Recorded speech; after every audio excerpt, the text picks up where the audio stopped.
बिहार में बदमाश कितने बेखौफ हैं, इसका अंदाज़ा इसी से लगाया जा सकता है कि पटना में इंडिगो मैनेजर हत्याकांड की गुत्थी पटना पुलिस सुलझा भी नहीं पाई थी कि एक बार फिर बदमाशों ने मसौढी के प्रखंड कृषि पदाधिकारी की हत्या कर शव को खेत में दफना दिया। दरअसल 18 जनवरी को मसौढी के कृषि पदाधिकारी अपने घर से निकला था, जिसके बाद वह वापस घर नहीं लौटा। 19 जनवरी को परिजनों ने थाना में मसौढी के कृषि पदाधिकारी के अपहरण की शिकायत की। परिजनों का सीधा आरोप पुलिस पर है कि पुलिस ने पूरे मामले को गंभीरता से नहीं लिया, जिसका नतीजा है कि परिजनों के द्वारा बताए गए आरोपी से पुलिस कड़ी पूछताछ नहीं कर पाई और उसकी हत्या कर दी गई।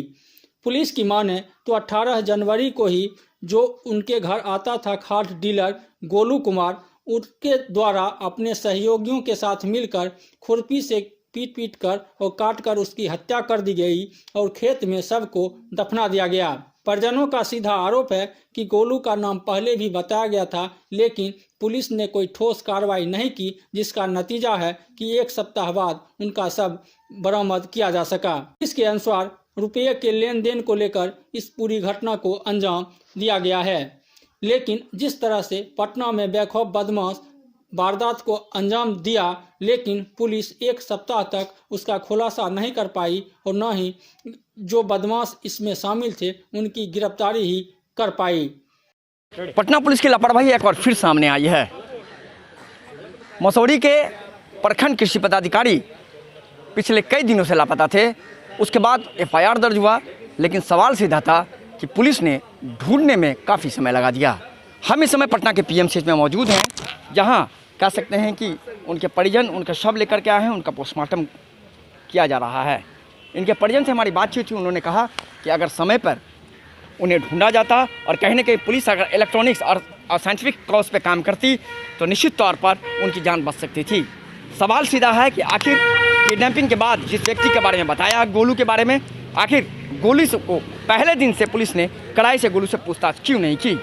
उनके बेटे से, उनके अभी कह सकते हैं कि बेटे से बातचीत हुई हमारी, उन्होंने भी यही कहा और साथ ही कह सकते हैं कि जो एसोसिएशन के अध्यक्ष हैं उन्होंने भी हमसे यही बात की कि पुलिस की चूक के कारण पूरा मामला हुआ है। सवाल सीधा था कि गोलू को अगर पहले दिन से यह सब कुछ पता था तो पुलिस ने कड़ाई के साथ गोली के इलेक्ट्रॉनिक सर्विलांस के आधार पर उनके मोबाइल का CDR क्यों नहीं निकाला, अंतिम बार किससे बातचीत हुई और फिलहाल गोलू जिस समय ये पूरा घटनाक्रम हुआ था उस समय गोलू कहाँ था। अगर समय पर ये पूरा इलेक्ट्रॉनिक सर्विलांस और साइंटिफिक कॉज के आधार पर अगर पूरे मामले की तफ्तीश होती तो निश्चित तौर पर कहीं ना कहीं कहा जा सकता है कि शायद परिणाम कुछ और होता। लेकिन अब पटना पुलिस पूरी तरह घेरे में है। जिस तरीके से एसोसिएशन और पूरा परिवार पूरी तरीके से पटना पुलिस पर लापरवाही का आरोप लगा रहे हैं। मरगूब आलम, PMCH से कशिश न्यूज़ के लिए। प्रशासन ने थोड़ी और एक्टिविटी दिखाई होती और थोड़ा रिजल्ट कुछ और हो सकता था। जैसा कि प्रशासन ने कहा कि पहले दिन ही हम लोगों ने उनकी हत्या कर दी, किंतु खोजने में ढूंढने में फिर भी काफ़ी ज़्यादा डिले हुआ। पुलिस मतलब पूरी लापरवाही बरती है। प्रशासन की तरफ से लापरवाही हुई है। जब लापरवाही नहीं रहती तो अपहरण हुआ आज 7 दिन हो गया है। तो जब गोलू का नाम आ चुका था तो पुलिस तो उठाया था उसे, फिर भी वो कुछ बताया नहीं। इतने दिन तक कुछ निकल नहीं पाई, वो ढा के रखा हुआ। कभी मोबाइल यहाँ कभी वहाँ। आपको लगता है संतुष्ट? फर्स्ट डे से जो परिवार से है वो परिवार उनके पुत्र है। फर्स्ट डे से उनके साथ हम लोग सब जगह गए हैं और जो कार्रवाई हुआ है उसका परिणाम आप देखें। माने सेल में उसका जवाब यही है कि जो फर्स्ट डे से उनका पुत्र, उनके भाई, दामाद, संघ की ओर से भी सारे लोग सब जगह गए। बहुत बड़ी चूक है सर। अब ये DGP से मैं स्वयं मिला हूँ। DGP ने क्या कुछ कहा? DGP ने सर ने बोले थे कि एक सेल का 4 टीम का सेल गठन कर दिया गया है और इसके बरामदगी का हम लोग प्रयास करें। पर मिला क्या? मिला हम जो अभी हम पोस्टमार्टम गिरी के बाहर खड़े हैं।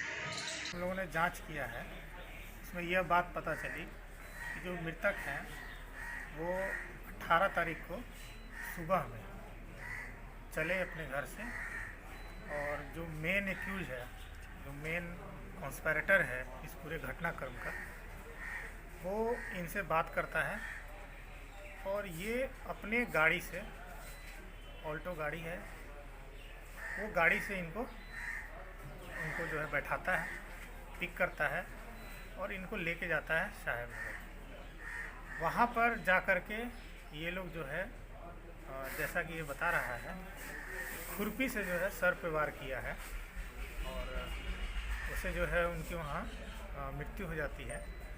तो वहाँ पर खंती से जो है गड्ढा ये करके जो है वहाँ डेड बॉडी को ये डिस्पोज करने का ये लोग कोशिश किया है। उसके बाद जो है हम लोग को जो है 19 तारीख को, घटना जो है ये 18 तारीख की है, 19 तारीख को जो है परिजन के द्वारा जो है मिसिंग का जो है कंप्लेन दिया जाता है। उसके बाद जो है डेली जो है आप लोग देख ही रहे हैं, तत्परतापूर्वक जो है हमारी टीम हर जगह जहाँ भी होता है हम लोग उसके रिकवरी के लिए जो है प्रयास कर रहे थे। कितने लोग संलिप्त हैं सर इसमें? इसमें अभी इन जो मेन है प्लानर है, इसके अलावा जो है 2-3 लोग और हैं। मेन यही है क्योंकि इसको 7 लाख रुपए इसको देने थे मृतक को और कुछ और पैसे थे मृतक के जो इसके पास थे। ये खाद का ये डीलर है और उसी में जो है पैसे थे और उनका कुछ पैसा था वो इसके पास था और अच्छा इसका जो है उनके साथ रिलेशन था, घर भी आता जाता था, रेगुलर उनसे बात भी करता था। अपने कॉन्फिडेंस में लेकर के जो है अपना उनको जो है ये लेकर के गया था और पूरी प्लानिंग थी, हत्या के नियत से ही इनको ले गया।